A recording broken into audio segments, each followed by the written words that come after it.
안녕하세요. 김태훈의 현명한 투자자 방송 시작하겠습니다. 오늘은 한국앤컴퍼니라는 옛날 한국 타이어의 그 지주회사죠. 이 회사가 이제 다시 형제의 이 형제끼리의 재산 싸움이 다시 또 불거졌습니다. 2년 전인가요? 2020년에 한번 처음 그 조양래 회장이 주식을 그 둘째 아들한테 증여해주면서 이 싸움이 터졌었는데, 그때는 말 그대로 이제 최대주가 된 조양래 회장이 증여를 한 조현범 한국타이어 회장이 이제 승리를 했죠. 왜냐면 조현범 이 한국타이어 회장 뒤에는 이명박 씨가 있습니다.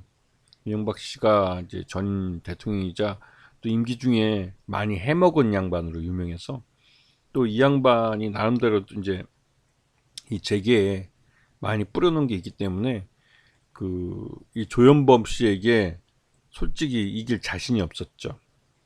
결국은 이 조현범 씨가 혼자서 자기 실력으로 이 한국타이어 경영권을 인수했다기보다는 그 뒤에 그 전임 대통령과의 사돈 관계, 그리고 조양래 회장이 뭐 조현범 회장을 밀었다라는 이런 것 때문에 결국은 경영권을 차지하긴 한 거죠. 그래서 한 2년여가 지나는 동안 이 경영권 승계 과정에서 이 조현범 한국타이어 회장이 그 사비를 드린 것도 있고 해서 이런 부채를 좀 진 게 있습니다. 그러다 보니까 배당으로 받아도 나가는 이자가 많고 해서 그것 때문에 이 돈을 횡령하고 배임을 한 거라는 얘기 나오죠. 그래서 약 한 200억 정도 그 배임 횡령 혐의가 있는 자금이 200억 정도라고 했는데요.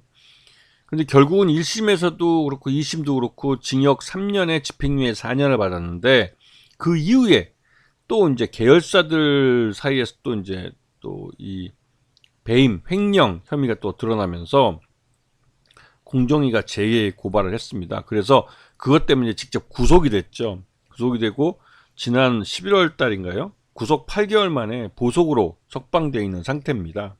그러다 보니 회사 경영이 아주 난장판이 될 수밖에 없었죠. 그래서 그 한국앤컴퍼니하고 한국테크놀로지,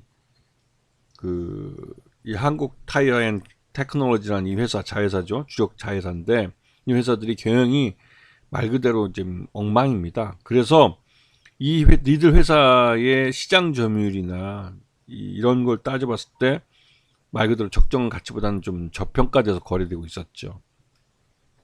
그래서 조현범 이 회장이 결국은 승자라고 하긴 하지만, 이 뒷 배경에 이명박 전 대통령의 셋째 그러니까 사위라는 이런 부분이 많이 영향을 미친 부분이 있는 것 같습니다.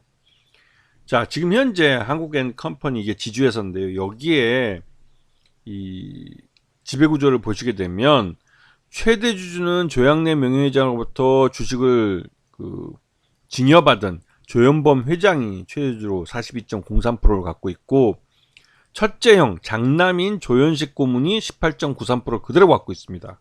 그리고 조양래 씨의 장녀인 조희원 씨가 10.61%를 그대로 갖고 있어요. 이게 이 두 지분을 합치면 28.93, 거의 29%에 달하고, 이 최대주인 조현범 회장하고도 한번 해볼 만큼 이 둘 차이가 그렇게 큰 차이가 없습니다. 근데 여기에 MBK 파트너스가 이번에 새로 뛰어들었죠. MBK 파트너스는 대표적인 사모펀드고 나름대로 이 M&A나 이런 부분에서 이름을 날리고 있는 회사이기 때문에 MBK 파트너스가 뛰어든 이상 이 딜이 M&A 경영권 분쟁이 어떤 식으로 튈지를 모르겠어요. 일단 주당 2만원에 20.35% 최대 27.32%를 공개 매수하겠다고 했지만, 오늘 당장 주가가 급등하며 상한가를 치면서 이 한국앤컴퍼니의 이 주가는 이미 그러니까 공개 매수 가격을 뛰어넘은 상태입니다. 그리고 조현범 회장이 여차하면 이명박 전 대통령의 이명박 씨에게 지원을 요청할 수 있기 때문에, 그렇게 되면 이명박 씨가 뭐 대외적으로는 돈이 한 푼도 없다고, 그래서 벌금도 못 내고 있었다고 그랬지만, 뭐 현직에 있을 때 뭐 많이 헤쳐먹고, 또 다스 해외 법인을 통해서 이제 이명박 씨 아들은 다스 해외 법인 법인장입니다. 해외 법인 계열사에 이제 뭐 사장이나 마찬가지죠. 근데 국내의 다스는 이미 뭐 완전히 망가졌죠. 네. 그 법인을 쓸 수 없기 때문에 오히려 그 친척이 하던 그 회사는 이제 국내 법인은 망가졌고, 다스의 해외 법인들은 지금도 잘 나갑니다. 현대차와 기아에 계속 납품을 하면서 잘 나가고 있고, 또 그런 식으로 또 해외에서 잘 나가는 이유가 다 있겠죠. 네. 그래서 해외에서 자금을 들여오면 이명박 씨의 도움을 받으면 조현범 회장은 뭐 한국앤컴퍼니의 경영권을 계속 지켜낼 가능성도 있습니다. 하지만 어찌되었던 MBK 파트너스도 해볼 만한 싸움이다 해서 지금 이 싸움에 뛰어든 상태죠. 지금 한국앤컴퍼니는 지주회사입니다. 그러면서도 아트라스 BX라는 배터리 회사를 인수하면서 사업형 지주회사가 된 거죠. 실제 사업도 하면서 이 지배하는 그 계열사들을 지분 관리하고 투자도 하고 해주는 역할을 하는 겁니다. 그래서 이 회사는 단순히 지주회사만은 아니죠. 사업을 하고 있는 아트라스 BX라는 배터리 회사를 갖고 있는 그런 회사입니다. 그러니까 한국앤컴퍼니가 굉장히 매출 규모도 굉장히 큰 회사죠. 그리고 지금 그 연결 포괄손익계산서를 보게 되면 작년보다 실적들이 좀 둔화되고 있는 모습을 보이고 있습니다. 이거는 전체적으로 자동차 시장이 많이 위축된 부분이 반영이 된 것이고요. 그래도 뭐 지금 순이익률이나 이게 순이익 규모나 이거 봤을 때 굉장한 거죠. 굉장히 알짜배기 회사입니다. 한국타이어라는 회사가 우리 한국 이 자동차 부품 중에 이제 타이어 쪽에서 갖고 있는 위상은 우리나라 국내 1위 업체라는 거죠. 자, 최대주 지분 구조를 보게 되면 지금 현재 회장으로 있는 조현범 씨가 42.03%를 갖고 있고, 첫째 형 장남인 조현식 씨가 18.93% 그대로 갖고 있고, 누나인 조이원 씨도 10.61%를 갖고 있습니다. 그러니까 이제 싸움이 되는 거죠. 여기에 MBK가 자신들이 갖고 있는 현금을 갖고 뛰어든 거죠. 그래서 지금 이 조현식 한국앤컴퍼니 고문과 조이원 씨 그리고 MBK 파트너스가 한 팀이 돼서 지금 최대 뭐 1,900만 주, 그러니까 최소 1,900만 주, 최대 2,500만 주를 공개 매수 2만 원에 하겠다고 이제 발표를 했고, 이게 오늘 뛰어넘었습니다. 그래서 아마도 이제 이 공개 매수가를 더 올릴 가능성이 있죠. 그렇게 되면 이 조이범 이 동생 쪽에서도 가만히 있을 수가 없는 거죠. 그쪽도 공개 매수를 부를 가능성이 있습니다. 아니면 우호주주를 내세워서 주식을 사들일 가능성이 크죠. 그렇기 때문에 지금 이 한국앤컴퍼니의 이 경영권 분쟁은 누가 더 많은 돈을 동원할 수 있느냐의 싸움이 된 겁니다. 즉 지분 대결이 돼버린 거죠. 이렇게 되면 한 줄에도 더 살 수 있는 돈을 갖고 있는 쪽이 최종적으로 경영권을 가져가는 겁니다. 그래서 한국앤컴퍼니는 오늘 오전에 이 소식이 처음 알려졌을 때는 이게 공개 매수를 갑자기 왜 하고 전후 사정 알아보느라고 시간이 좀 걸렸지만, 그 이후에 이게 장남의 경영권 분쟁을 새로 시작하는 신호탄이라는 걸 알려지면서 바로 묻지마 매수가 들어왔죠. 왜? 이제는 돈을 한 푼에 더 동원할 수 있는 쪽이 이 싸움에서 이기는 거고, 양쪽 다 물러설 수 없는, 경영권이라는 걸 놓고 물러설 수 없는 싸움을 하는 겁니다. 예전 한진칼처럼 주가가 양쪽에서 뭐 지분을 서로 사들이기 때문에 계속 올라갈 수가 있죠, 당분간은.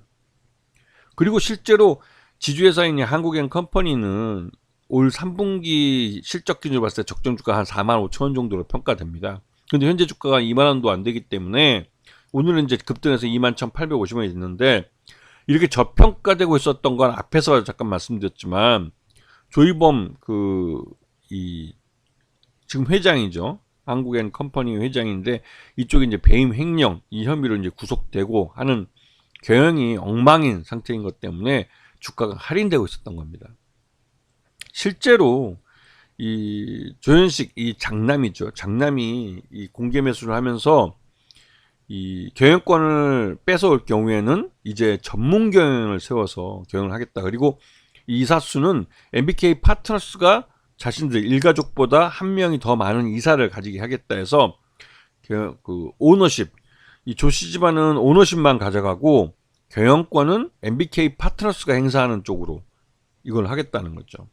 그리고 서로가 자신들이 갖고 있는 지분들을 서로에게 그 동의를 받지 않으면 팔지 않겠다는 협의를 했기 때문에 지금 현 상태로서는 MBK 파트너스가 경영권을 행사하는 것처럼 보이지만 그 궁극적으로는 그 조현식 그 회장, 그러니까 고문 쪽이죠. 고문 쪽이 그 오너십을 갖고 있는 형태가 유지되는 겁니다. 그래서 이 싸움이 어디까지 갈지 몰라요.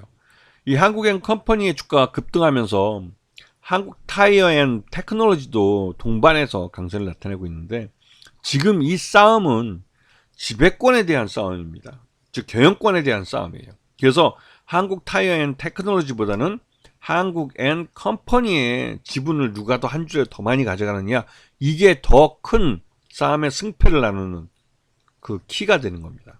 그래서 한국앤컴퍼니에 대해서 이 지분 대결이 이루어지면 이 주가가 그 비이성적으로 급등하게 됩니다.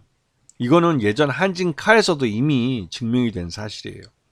그래서 이런 부분들을 좀 보실 수 있어야 되는 거죠.